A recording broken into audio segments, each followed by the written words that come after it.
चिरंजीवी और जादुई गुड़िया। माधोपुर नाम के गांव में सोहन नाम का एक सुनार रहता था। सोहन एक से बढ़कर एक गहने बनाया करता था। उसके जैसे गहनों का डिजाइन कोई और नहीं बना सकता था। एक दिन सोहन की दुकान पर उसका पुराना जिगरी दोस्त मदन आता है। सोहन उसे देखकर खुश हो जाता है। मेरे भाई सोहन, क्या हाल चाल? अरे भाई मदन, बड़े दिनों बाद दिख रहे हो। बड़ी खुशी हुई तुमसे मिलकर। आज इधर कैसे आना हुआ? वैसे तो मैं यहाँ किसी काम से आया था, लेकिन काम की बात होती रहेगी। तू ये बता, घर पर सब कैसे हैं? भाभी जी और सोनाली का क्या हाल है? सब एकदम मजे से हैं। बेटी सोनाली अब कॉलेज जाने लगी है। अरे वाह, क्या बात है, सुनकर बड़ा अच्छा लगा। मुझे तुमसे एक पर्सनल काम था, वो मैं यहाँ नहीं बता सकता। अब तुझे अंदर चलना पड़ेगा। लगता है कोई गंभीर बात है। चलो अंदर आ जाओ। सोहन मदन को लेकर अंदर जाता है। मदन कमरे के सारे खिड़की दरवाजे बंद कर देता है और अपने बैग से एक लाल पोटली निकालता है। उसमें पुराने जमाने के सोने के गहने होते हैं, जो देखने में बहुत कीमती लग रहे होते हैं। ये तो बहुत कीमती जेवर लगते हैं। इसके दाम तो लाखों में होंगे। एकदम 100% खरा सोना। ये हमारे पुश्तैनी गहने हैं। दरअसल घर के हालत कुछ सही नहीं है, इसीलिए मैं ये गहने गिरवी रखकर तुमसे कुछ पैसे उधार मांगने आया हूँ। अरे तू तो मेरा जिगरी दोस्त है, तुझे ये गहने गिरवी रखने की कोई जरूरत नहीं है। तुझे जितने पैसे चाहिए मैं दे देता हूँ, बाद में तू मुझे लौटा देना। नहीं नहीं, ऐसे मेरे आत्मसम्मान को ठेस मत पहुँचाओ। इस जेवर की कीमत कुछ नहीं तो 10 लाख रुपए होंगी। मुझे तुम बस 5 लाख दे दो। मेरे पास जब पैसे आएंगे तो मैं जेवर ले जाऊंगा। ठीक है, जैसा तुम कहो। सोहन 5 लाख लाकर मदन को दे देता है और मदन उस पोटली को अपने पास रख लेता है। ऐसे ही 3 महीने बीत जाते हैं। 3 महीने बाद मदन 5 लाख लेकर आता है और सोहन से अपने गहने वापस मांगता है। बहुत बहुत धन्यवाद, तुमने जरूरत के वक्त मेरी मदद की। मैं तुम्हारा यह एहसान कभी नहीं भूलूंगा। दोस्त ही तो दोस्त के काम आता है, ये तो मेरा फर्ज था। ये ले तेरे 5 लाख रुपए और मेरे पुश्तैनी गहने मुझे वापस कर दे। ठीक है, मैं तेरे गहने अभी लेकर आता हूँ।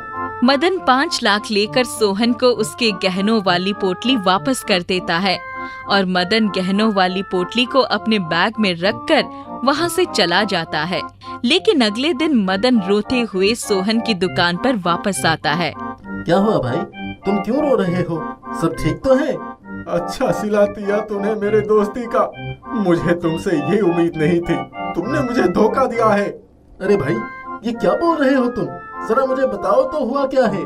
मैंने तुझ पर भरोसा करके अपने पुश्तैनी गहने तुझे दिए थे और तूने लालच में आकर मेरे पुश्तैनी गहने को इन नकली गहनों से बदल दिया।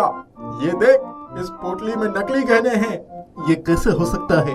मैंने तो तेरी दी हुई पोटली को कभी खोल कर भी नहीं देखा। अपना जुर्म छुपाने के लिए झूठ मत बोल। मुझे मेरे पुश्तैनी गहने वापस चाहिए, नहीं तो मैं यहीं पर आत्महत्या कर लूंगा। अरे ऐसा मत बोलो मेरे भाई, मैं सच कह रहा हूँ।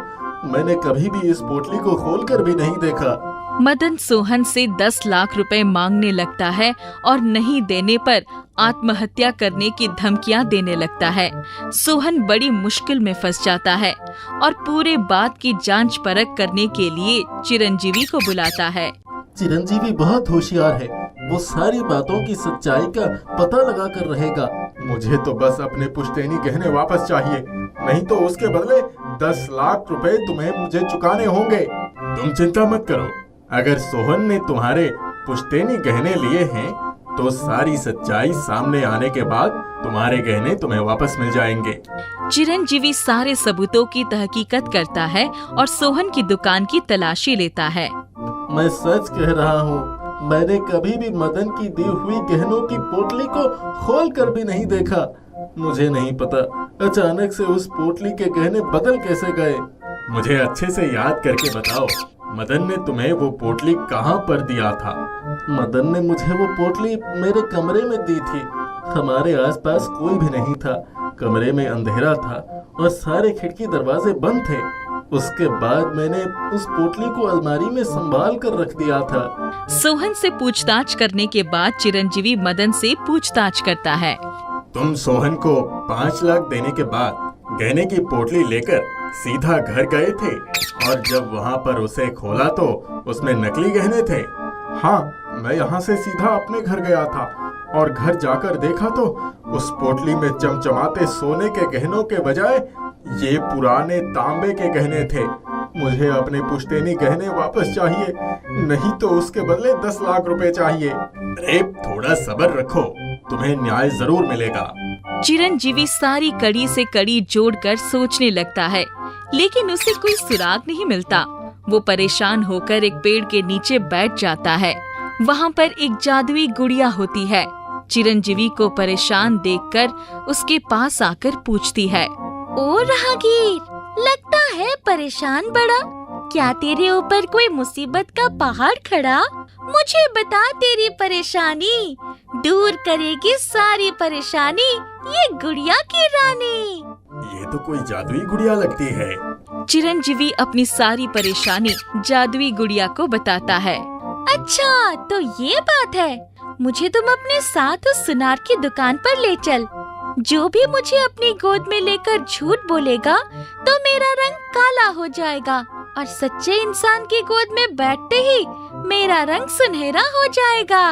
चिरंजीवी जादुई गुड़िया को लेकर सोहन और मदन के पास जाता है और गुड़िया के कहे अनुसार चिरंजीवी बारी बारी से सोहन और मदन की गोद में गुड़िया को बैठा देता है और दोनों से फिर से सवालात करता है।